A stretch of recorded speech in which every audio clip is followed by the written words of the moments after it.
साहू आम आदमी पार्टी राज्य संपादक आज बरगढ़ लगी गोटे दुखद खबर है जे जेन धनु यात्रा के लेकर आम समस्ते गर्व अनुभव करसूँ से धनु यात्रार ना तोरण तैयारी करी कोटी कोटी टंकार आज माने आत्मसात होइतिबार आज दृष्टांत मिलला। गोटे गेट्टे तोरणटे धाना छक आगे जेनटा तैयारी होता किछि दिन आगु से संपूर्ण पड़ी जाइए जद्वारा कि 2 जन सीरियसली इंजोर्ड होइछन बरगढ़ हॉस्पिटल के से माने एडमिट होइछन रेफर करा जाउछे।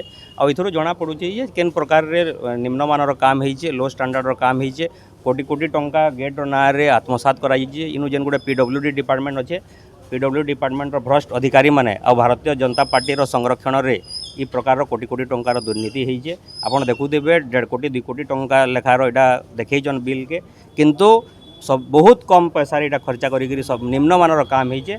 आपन देखबे किछि दिन आगु बरपाली गला बाटे गोटे गेट पड़ीला आज यहाँ संपूर्ण पड़ी जाइए। यहाँ ये सरकार पूरा लो स्टैंडर्ड सरकार है बोली जना पड़ी डबल इंजिन सरकार डबल इंजिन दुईटा जगह फेल है आज स्पष्ट हो बरगढ़ लोग आज दृष्टांत पूरा निजर स्व चक्षुरे बरगढ़ जनता आज देखले केन हिसाब से धनु यात्रा ना कोटी कोटी टंका हरण चाल करा जाउछे। आ भ्रष्ट ऑफिसर माने और जेन भारतीय जनता पार्टी नेता माने मिसिकी बरगढ़ के लूट करछन सेटा आमे देखला सेटा गेट माध्यम रे।